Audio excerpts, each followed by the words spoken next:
Hello, it's Romanosky from Calgary, Canada, and I haven't done a Land Rover video in a while, so I thought I would give you guys out there an update as to how my Rovers are doing. First, I have this 59 109 pickup, and it's almost done. Just finishing up the wiring and some of the details. And then I've got this one back here, which is a 61 short wheelbase. That color is green sand. It's a jaggy type color. And the one in the tent is marine blue. So I'll turn this camera around and I'll just go through the latest in this restoration. All right, so we've got this blue, marine blue, 59 109. I've got the hood right there waiting to put that on, and the fender's out here. And so I just have that off for ease of accessibility. And so this one's more of a, I would say, a driver. I'm not as fastidious as I have on some other Rovers where I'm sweating if it's got the right hose clamp and if the bolts are all lined up as well. This one's meant to be, I thought, driven. And to that end, I thought that I would do it a little bit more interesting with the hood and so on. And I galvanized the bulkhead and left it like that. I galvanized the front grille support, left it like that. And then for the hood and the bonnet and the roof of the truck cab, I also left that bare aluminum. So I think it's going to be a kind of a neat look. You know, a lot of the pre-war racing cars, British racing cars had polished bonnets and so on, and you could find like a Lotus 7, for instance, would be a car that would normally have a polished bonnet, not painted. And you can even see that carried out in, you know, some of the new Rolls Royces. They have that as an option. So I think it looks kind of neat. I'm not too concerned about it being 100% stock. You know, I've polished the back of the alloy steering wheel and galvanized just about everything that could be galvanized. I plated stuff in CAD that couldn't be galvanized, and I know that, you know, these finishes are a bit too shiny, but like I said, I'm not caring about that for this one. And so we put the hardtop in and all new seals, and that's the frame for the headliner. I'm not sure if I'll even put that in. Again, I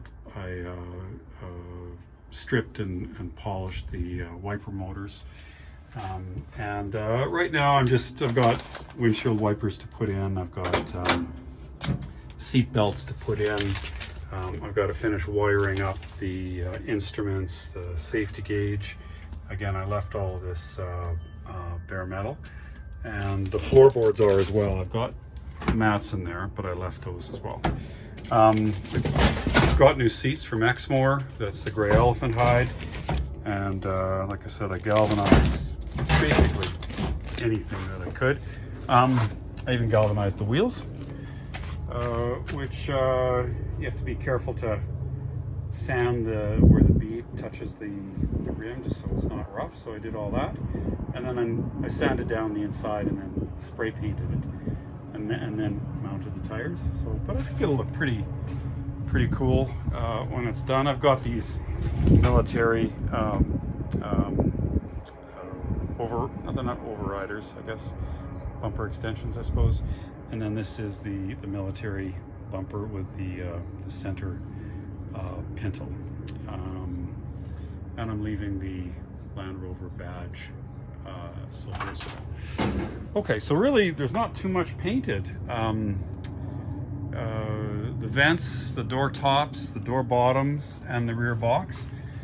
I'm just attaching the hood stick set, and then there's a new canvas here in khaki from Exmoor as well.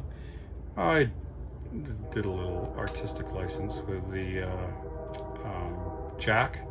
Actually, I just wanted them to dip it in acid and clean it up. I didn't actually think they'd plate it, but they went and plated the whole thing in cadmium. So that's kind of funny. I got the covers for the for the lockers and so forth in there. And again, I'm leaving them. So we got definitely a silver theme going on with this. And then on the rear tailgate as well, I bought a new tailgate which comes painted black, and I really didn't. I didn't really want to paint it, so I actually had to take it apart, strip it back down to the aluminum, and then put it together.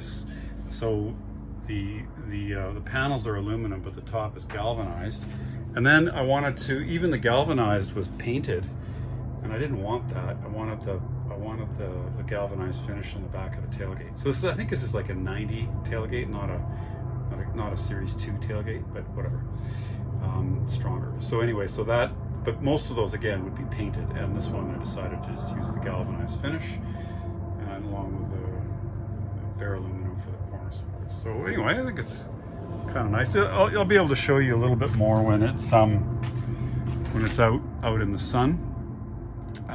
But I think it's looking pretty good.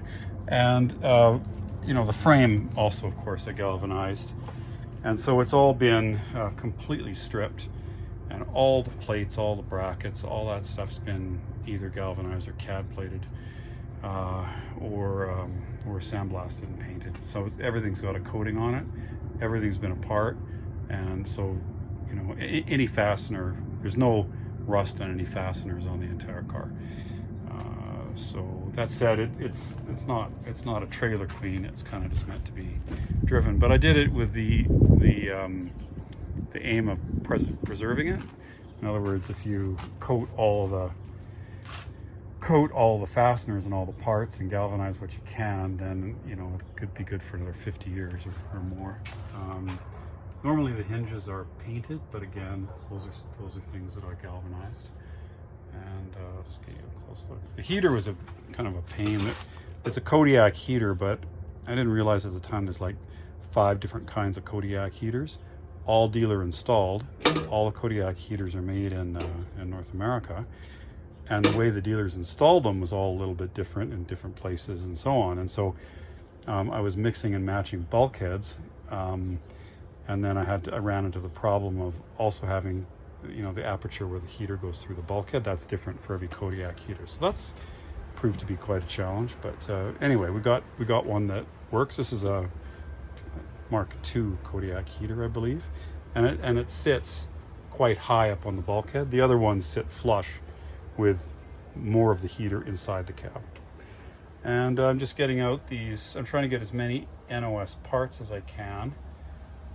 So even the ignition wires and some other things are NOS. Voltage regulators NOS, fuse boxes NOS. And what else can I show you?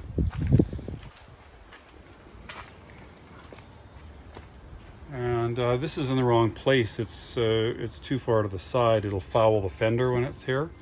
But I couldn't find a hose long enough for this thing. I don't know what's going on, but I've got to turn this around and then get a longer hose and figure that out. That's the brake and clutch reservoir, and it feeds the clutch master cylinder and the brake master cylinder, although it's got to sit further over here.